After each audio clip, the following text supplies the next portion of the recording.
Existe um confronto quase hipnótico em ver uma bruxa na tela. A cozinha de madeira antiga, as jarras de vidro cheias de ervas secas penduradas no teto, o cheiro de torta de maçã e canela misturado com lavanda, a iluminação quente das velas cortando a penumbra. Quando pensamos em bruxas hoje, na cultura pop, pensamos imediatamente em aconchego. Pensamos no vínculo inquebrável de duas irmãs, como Sally e Gillian Owens, dançando na cozinha enquanto tomam margaritas à meia-noite. Mas, se a gente der um passo para trás e olhar para a história com uma lente rigorosa, esse sentimento de acolhimento fica estranho, profundamente incômodo até. Como foi que a figura mais temida e perseguida da humanidade, o monstro que aterrorizou vilarejos inteiros, a personificação do mal absoluto que justificou a tortura, o mutilamento e o assassinato de dezenas de milhares de pessoas, se transformou naquilo que nos traz até um certo alívio? Como o maior pesadelo da cristandade ocidental virou o nosso maior símbolo de libertação, conforto doméstico, autonomia e sororidade. E a resposta rápida que a internet nos dá é de que nós simplesmente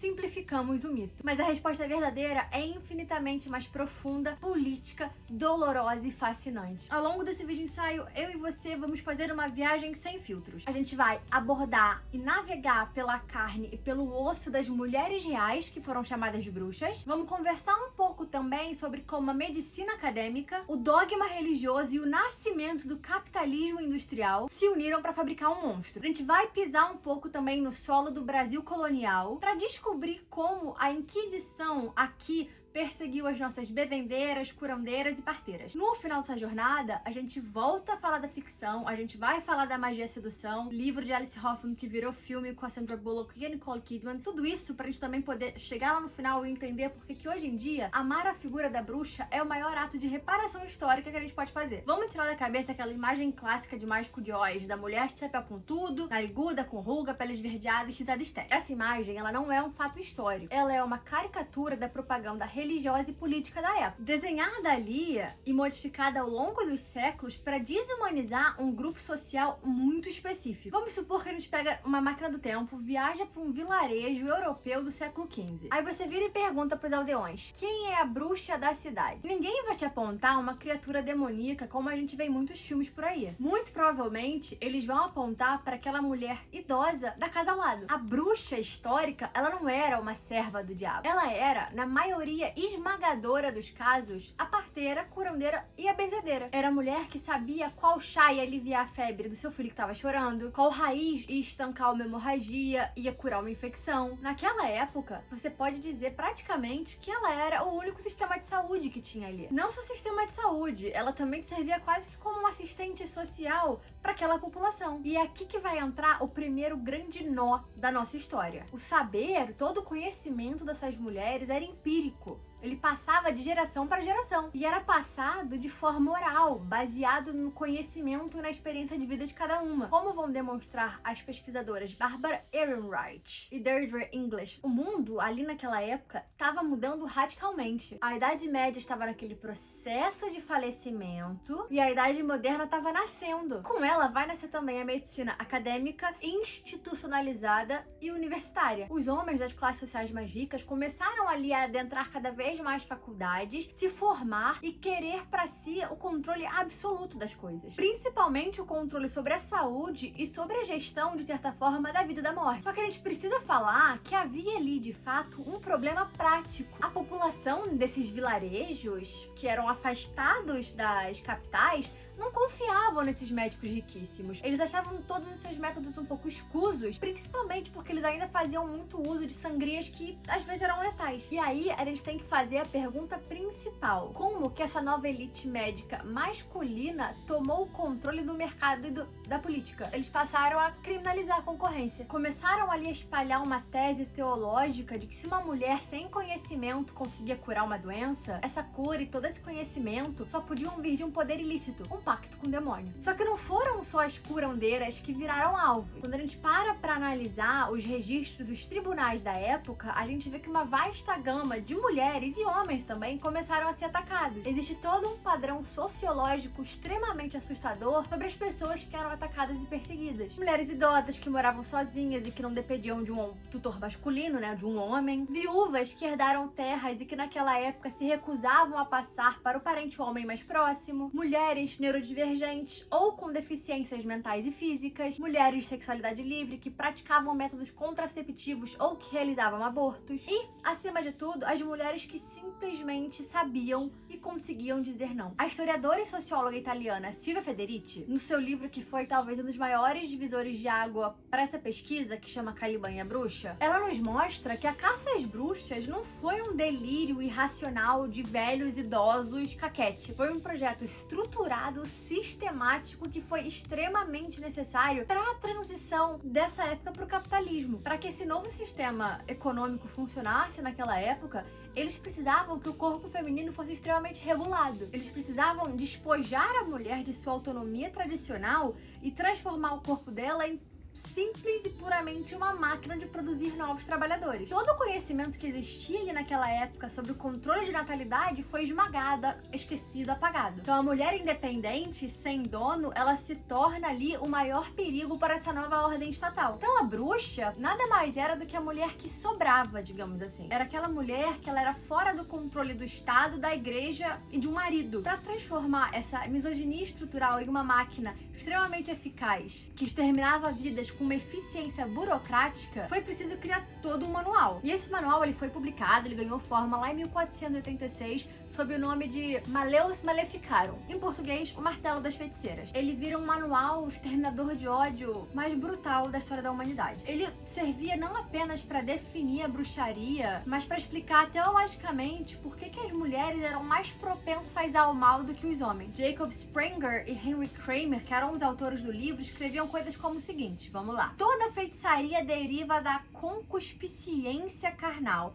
que nas mulheres é insaciável, ou seja, a própria natureza sociológica e biológica das mulheres era vista como algo ruim. Era um defeito de fabricação, uma porta escancarada para a corrupção do demônio. E devido à imprensa de Gutenberg, esse livro virou o maior fenômeno da época. Era o maior best-seller da Europa. Se você pegasse a lista do Published News ali daquela época, tava lá em primeiro lugar. Inclusive, ele era mais lido e comprado que a Bíblia. A Inquisição e os tribunais civis criavam ali todo um sistema que era quase que inquebrável. E funcionava de uma forma muito simples. Não existe acusado inocente. Todo acusado era culpado. E a tortura era juridicamente recomendada para extrair a confissão. Agora vamos lá, deixa eu pintar o cenário pra você. Imagina uma mulher que mora sozinha. Ela é arrancada de sua casa, eles tiram toda a roupa do corpo dela, raspam todos os pelos da cabeça aos pés, porque eles buscavam por marcas de que ela era uma bruxa, né? E essa marca, que era a marca do diabo, podia ser qualquer coisa, menina. Uma marca de nascença, uma verruga, um arranhão. Eles não estavam nem aí. E essas mulheres eram torturadas por dias. Dias e dias. Agora imagina, uma mulher, uma pessoa nesse estado, vai confessar qualquer coisa, só pra que aquilo acabe. E aí que entrava o golpe de misericórdia, digamos assim, do sistema. Não era só confessar. Para que a tortura parasse, ela precisava dar nome às suas cúmplices. Isso fazia com que a paranoia se alimentasse em cadeia, porque ela estava tão cansada, tão exausta, que ela ia falar qualquer coisa para que ela tivesse 2 segundos de sossego. E isso aí vai criar uma coisa muito maior, que é um dos maiores problemas do capitalismo. Você vai ter vizinhos denunciando vizinhos só porque eles queriam aquelas terras. Herdeiros, homens, denunciavam viúvas para poder confiscar os bens. Maridos denunciando esposas para conseguir o divórcio, que naquela época era ilegal. A caça às bruxas, ela vai destruir ali todo aquele tecido comunitário europeu, instaurando todo um medo generalizado e ensinando, infelizmente, as mulheres a temerem umas das outras. E para você ter uma noção, a estimativa é de que entre 40 e 60 mil pessoas foram assassinadas na Inquisição. Isso contando, é claro, o pico inquisitório Estados Unidos e Europa. Quando estudamos esse assunto, nossa mente vai direto para a Europa ou para o Tribunal de Salem dos Estados Unidos. Mas e no Brasil? Como é que a caça às bruxas se desenrolou em solo brasileiro? Aqui,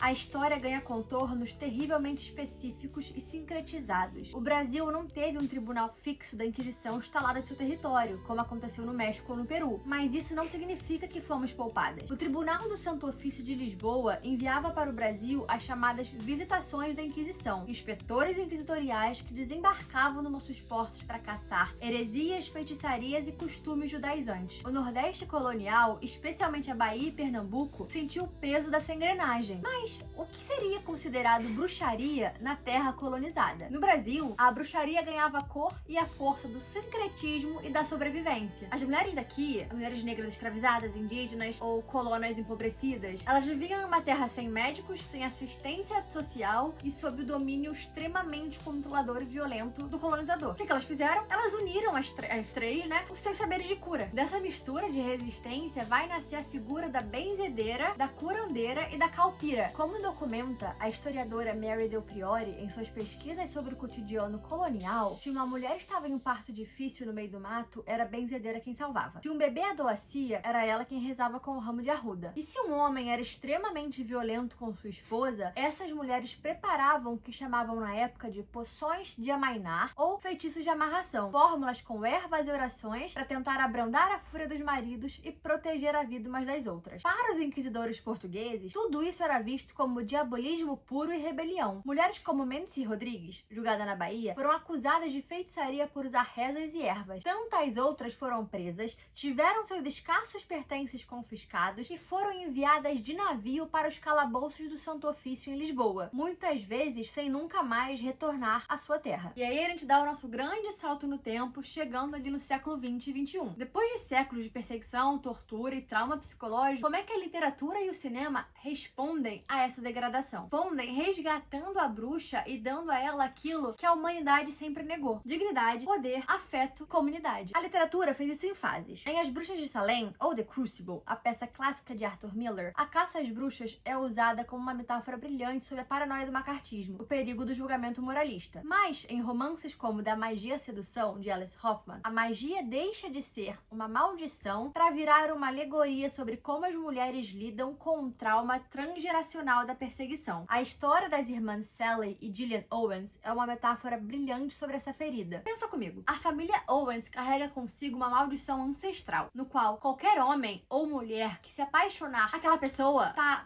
fadada à morte. Se a gente olha para essa maldição com olhos históricos, o que ela é? Ela é um trauma. Ela é basicamente o trauma. É o medo de que se você se amar, se você se expor, ele vai gerar em uma única coisa, a fogueira. E as duas irmãs, elas representam cada uma da sua forma a resposta para esses medos. Sally escolhe a assimilação, enquanto Gillian escolhe a rebeldia. Na minha opinião, eu amo esse filme, sou apaixonada, tenho até uma tatuagem do livro, consequentemente do filme. O clímax dessa história traz ali uma das cenas mais emocionantes da década de 90 e sintetiza também tudo que a gente discutiu nesse vídeo até agora. Quando as irmãs precisam de ajuda para se livrar do espírito abusivo de Jimmy Angela, Sally faz o que sua família nunca tinha coragem de fazer. Ela liga para as mulheres da cidade, as mesmas mulheres que espalhavam fofocas, que olhavam feio para elas no mercado e que ensinavam seus filhos a jogarem pedras nas casas das Owens. E o que acontece? As mulheres aparecem. Elas chegam à casa das Owens carregando vassoura. Aquela vassoura que por séculos foi usada pela propaganda patriarcal para ridicularizar a mulher e associá-la ao trabalho doméstico e ao demônio, é ressignificada naquela sala. As mulheres formam um círculo, dão as mãos e usam a vassoura para varrer o mal e limpar o trauma daquela casa. Ali, a ficção resolve a ferida da Inquisição. Ela mostra que o oposto da caça às bruxas não é o satanismo, é a sororidade. É o momento em que as mulheres param de denunciar umas das outras por medo e decidem proteger umas das outras com coragem. No final das contas, por que a gente ainda ama tanto as bruxas? Na minha opinião, esse amor, essa paixão vem porque das figuras do folclore, elas são as únicas que o poder vai derivar única e exclusivamente dela e do seu conhecimento. O vampiro precisa do sangue. O lobisomem é vítima de uma maldição involuntária. Mas a bruxa estuda. Amar a figura da bruxa hoje em dia é um ato de reparação histórica. É olhar para aquelas dezenas de milhares de mulheres que sofreram e oferecer um carinho, um alento. É olhar para aquelas mulheres que foram torturadas e silenciadas e assassinadas e falar: a gente não se esqueceu de vocês. A bruxa, ela não é um monstro de conto de fadas. Ela é a mulher que sobreviveu.